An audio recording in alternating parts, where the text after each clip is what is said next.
बिहार बंद के दौरान गिरफ्तार किए गए छात्र अब धीरे धीरे बेऊर जेल से रिहा हो रहे हैं। लेकिन जेल से बाहर आने के बाद कई छात्रों ने गंभीर आरोप लगाए हैं। किसी ने कहा कि उन्हें अपराधियों के साथ रखा गया, तो किसी ने आरोप लगाया कि पुलिस ने मारपीट की और गालियां दी। वहीं जेल के बाहर अपने बच्चों का इंतजार कर रहे माता पिता ने भी सरकार और पुलिस की कार्रवाई पर कई सवाल उठाए हैं।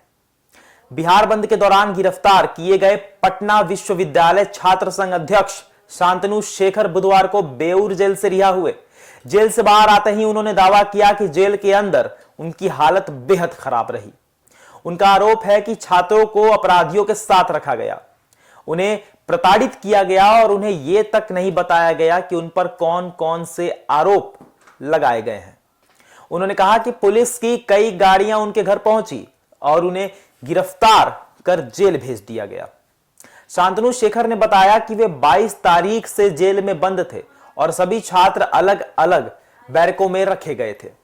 उन्होंने जेल के खाने और व्यवस्थाओं पर भी सवाल उठाते हुए सुधार की मांग की।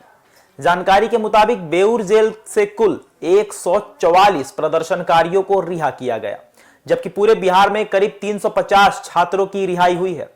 जेल से बाहर आए कई छात्रों ने आरोप लगाया कि उनके साथ अपराधियों जैसा व्यवहार किया गया। कुछ छात्रों का कहना है कि पुलिसकर्मियों ने गाली गलौज की और उन्हें धमकियां भी दी। जेल के बाहर अपने बच्चों का इंतजार कर रहे परिजनों का दर्द भी साफ दिखाई दिया। वैशाली के एक पिता ने बताया कि उनका बेटा सरकारी नौकरी की तैयारी कर रहा था, लेकिन प्रदर्शन के दौरान उसे गिरफ्तार कर जेल भेज दिया गया। एक अन्य अभिभावक ने कहा कि उनका बेटा लॉ का छात्र है और पढ़ाई कर रहा था, फिर भी उसे हिरासत में ले लिया गया। वहीं एक मां ने यह कहा कि गिरफ्तारी के समय उनका बेटा लगातार रो रहा था और जाते जाते सिर्फ इतना कह पाया कि मां, अपना ख्याल रखना। इधर विधायक संदीप सौरव को भी देर रात जेल से रिहा किया गया।